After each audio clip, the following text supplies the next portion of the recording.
And we'll turn now to the breaking news this week of inflation numbers.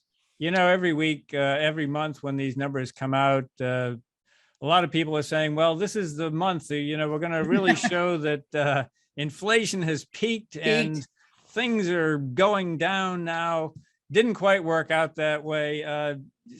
Steve, you weren't fooled. You said that you thought that the number would stay relatively high. What is behind your prescience?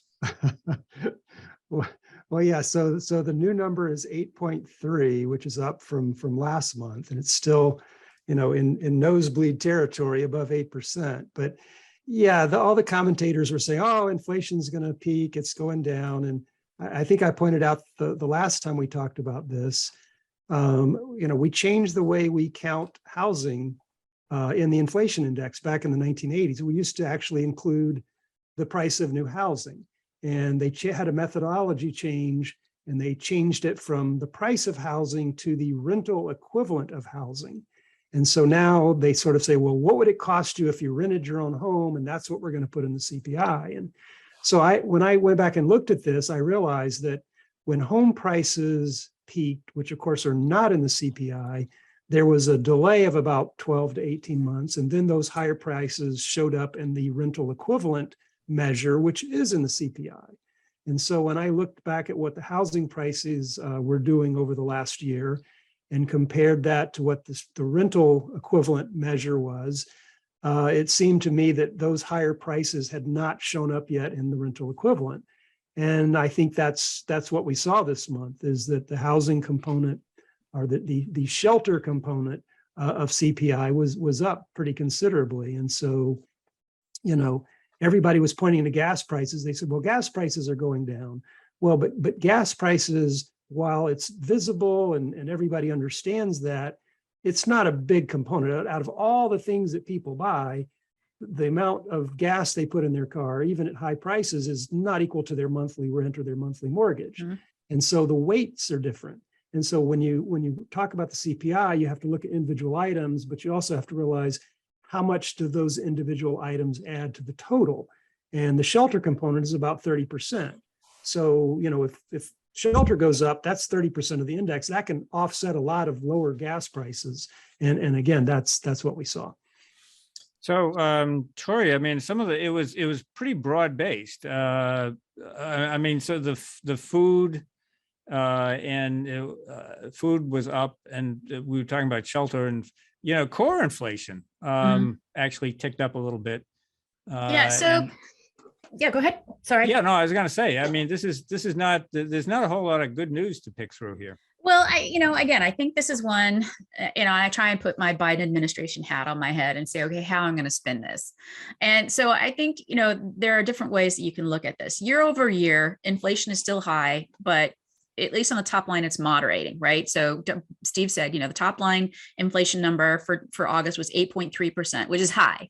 But it's certainly less than 9.1%, which is what it was at the beginning of the summer. And when you look at core inflation was up 6.3%. Core inflation, we mean that the excluding food and energy, volatile food and energy categories. Well, that was up 6.3%, but that's down from the March high of 6.5%. Not much, but it's still lower. So, if you're the Biden administration, that's what I'm talking about. It's like the trend is going down, the trend is going down. But when you look at month over month, this report was not what anybody was expecting. Overall, economists were expecting top line price level to actually fall 0.1 of a percentage point over the previous month. It actually rose 0.1 of a percentage point. And when you look at core inflation, that actually rose 0.6 of a percentage point in August over the previous month, which was more than twice what economists were expecting. So, Steve's right. Energy prices are down, but food and housing prices are still much, much higher. We know that real GDP has been bouncing around all year in a weird kind of way because of these, the way inventories are accounted for. But we're not getting any kind of break from this. You know, if businesses have been buying and stocking up on inventories, and you expect when they get a glut of inventories, they reduce prices in order to get rid of their glut of inventories. We're not seeing any price reductions associated with these huge glut of inventories. So, you know, and it's prices across the board. Healthcare, food, housing. You're right. All right. So next week, the Federal Reserve Board meets, and everybody's expecting another move on interest rates. What effect will this have on that decision? I think it's put the 50 basis point increase to bed, asleep. They put a nail in it. You know, the conversation I think people are having right now is, oh yeah, the Fed is going to raise interest rates 75 basis points. And there are actually people, you know, over in the corner saying it might even be 100 basis points. Steve? Yeah, I mean, I don't think the next Fed move is going to be, you know, 75 basis points or three quarters of a percent. That's what they've been saying. They're going to stick to that.